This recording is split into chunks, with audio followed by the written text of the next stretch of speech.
नमस्कार दोस्तों, स्वागत है आपका एक बार फिर आज के मेरे इस वीडियो में। तो दोस्तों, मार्केट अपडेट्स का जो ये वीडियो है, आज के बाजार को समझते हुए हम कल के बाजार की तैयारी करेंगे। तो साहब, सबसे पहले आज का बाजार समझते हैं। वीडियो बनाने का उद्देश्य यही है। बाकी सारी चीजें मैं अपने टेलीग्राम चैनल पे आपको बता ही देता हूँ। निफ्टी, बैंक निफ्टी की रेंज, इन्वेस्टमेंट आइडिया। आज बजाज ऑटो का मेरा सुपर मेरे ख्याल से कॉल थी और हिट हुई, टारगेट हिट हुआ। कैनरा बैंक की मेरी आज कॉल थी, जबरदस्त परफॉर्मेंस हुई कैनरा बैंक में। तो वो सारी चीजें तो वहां डिस्कस कर लेंगे। थोड़ा सा मोटा मोटी जानकारी ले लेते हैं कि आगे कल क्या होगा बाजार में, कि बाजार में तेजी कायम रहेगी या बाजार ऊपर के लेवल से नीचे आएगा।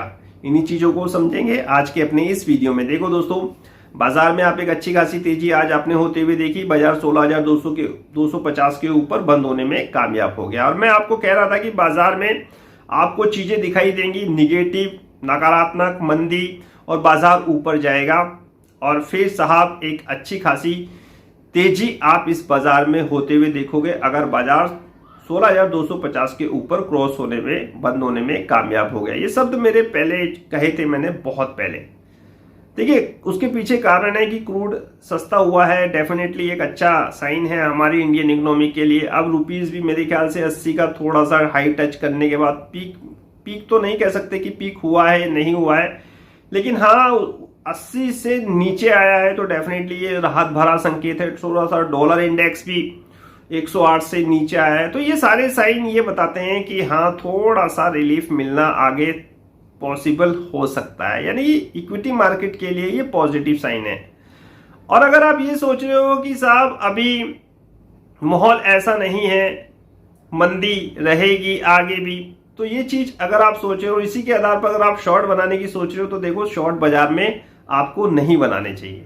और अगर बनाते भी हो तो बहुत जल्दी उस अगर शॉर्ट पोजीशन है, आप अपने हिसाब से उसमें से निकल जाओ, क्योंकि बाजार यहां से ऊपर की यात्रा प्रारंभ करेगा। क्योंकि मैंने आपसे कहा ना, भले ही पीक ना हुआ हो, लेकिन पीक के साइन बाजार ने डिस्काउंट करने शुरू कर दिए। इन्फ्लेशन पीक के आसपास है, पीक के आसपास। डॉलर इंडेक्स 108 से मेरे ख्याल से नीचे आया, ये रिलैक्स है। क्रूड का गिरना, तो बाजार फ्यूचर को ध्यान में रखते हुए आज काम करेगा।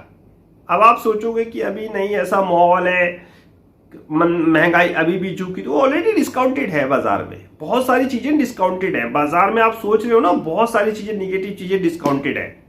अब तो बाजार पॉजिटिव चीजों को देखेगा। बाजार देखेगा यार इन्फ्लेशन हाई है, पीक बन गया है, चलो यहां से रिलीफ मिलना शुरू होगा, ब्याज दरें कम होंगी।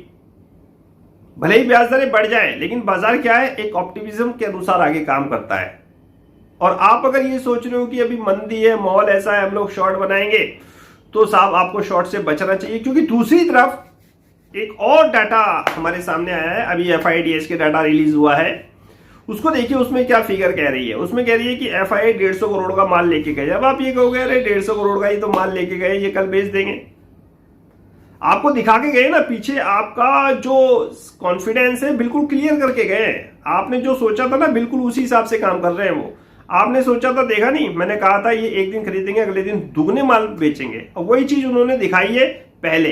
अब 150 करोड़ का इन्होंने माल खरीदा है। आप सोचोगे यार नहीं, ये तो कल बेचेंगे, डेफिनेटली बेचेंगे और बाजार ऊपर है, मारो कल शॉर्ट। लेकिन शॉर्ट मत करना मेरे भाई, शॉर्ट मत करना, क्योंकि ये अब पासा पलट सकते हैं। और मैंने अपनी पिछली कई वीडियो में बता रखा है कि कभी भी ये अपना पासा पलट सकते हैं, क्योंकि डर, मंदी, भय का माहौल इस समय है और इसका ये फायदा उठा सकते हैं। बाजार में ये बाइंग कर सकते हैं, बाजार यहां से और ऊपर जा सकता है। सरकार के जिस प्रकार के इंप्लीमेंट्स हो रहे हैं और महंगाई कूल डाउन होती हुई मुझे नजर आ रही है, पीक मुझे थोड़ा सा नजर आने लगा है। भले इससे ऊपर चली जाए इन्फ्लेशन, लेकिन अगर पीक ये है तो डेफिनेटली बाजार ने इसको डिस्काउंट कर लिया है। ब्याज दरें देखो, ब्याज दरें तो बड़े बड़े सेंट्रल के हाथों में, सेंट्रल बैंक के हाथों में, अगर वो ग्रोथ पे फोकस नहीं करते, इन्फ्लेशन पे ज्यादा फोकस करते हैं, तो डेफिनेटली वो ब्याज दरें बढ़ाएंगे।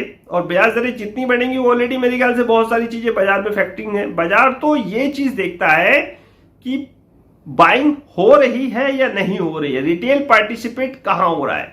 रिटेल पार्टिसिपेट अगर आप शॉर्ट में रहोगे ना, तो बाजार ऊपर। रिटेल पार्टिसिपेट क्या सोचेगा, यानी कि मैं और आप एक आम निवेशक क्या सोचेगा, मंदी है, इन्फ्लेशन ऊपर है, रेट हाइक होंगे, आज क्रूड भी बढ़ गया, 99 के आसपास हो गया, तो कल तो साहब पूरी की पूरी संभावना है कि आम निवेशक एक रिटेलर शॉर्ट जरूर बनाएगा। बाजार ऊपर है, शॉर्ट जरूर बनाएगा। और फिर देखिएगा कल फिर दोबारा से मैं आपको बाजार में तेजी होते दिखाऊंगा। 16,250 के बाद अब जो नेक्स्ट टारगेट है वो 16,500 का है, और 16,500 अगर बाजार होल्ड कर जाएगा ना तो मेरा निफ्टी में 17,000 का टारगेट आने में कोई दिक्कत परेशानी नहीं होगी।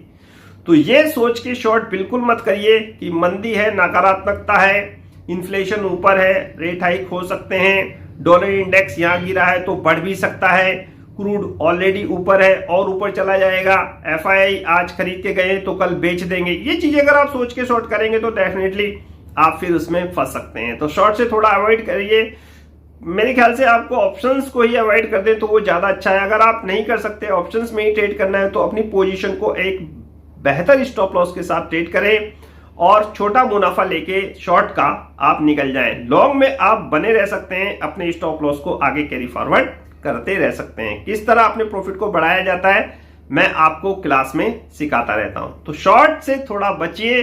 बाजार में इस समय तेजी का मूड है। जो एफआईआई आज माल खरीद के गए हैं वो कल और भी खरीद सकते हैं। तो इसी के साथ आगे दीजिए मुझे आज का मेरे ख्याल से वीडियो समाप्त करने की। कल फिर किसी नेक्स्ट वीडियो में नए अपडेट के साथ होगी मुलाकात। तब तक इंतजार। फाइनली नमस्कार।